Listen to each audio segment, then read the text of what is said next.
చింతామణి నాటకంలో విలోమనము గత్యం. రాధ, నాకును అదే భయము కలదు.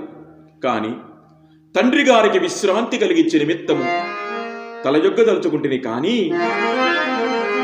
ప్రాయము వచ్చినంతనే గృహభారము మూపున దాల్చి,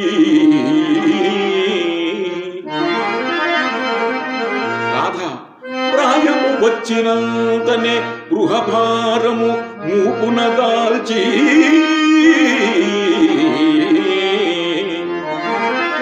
తండ్రికి హాయిగా కూరుచుండుటకు అనువైన విరామమెవండు సేపురము సేయునో.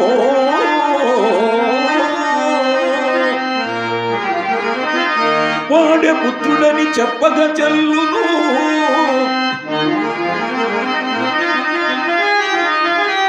వాడే పుత్రుడని చెప్పగా చెల్లును.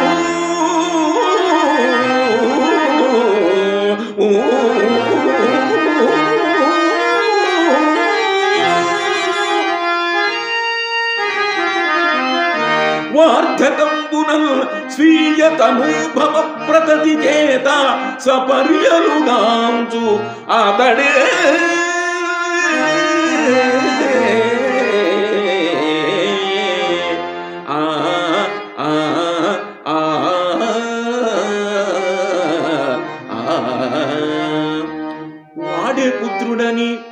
వాడే పుత్రుడని చెప్పగా చెల్లును.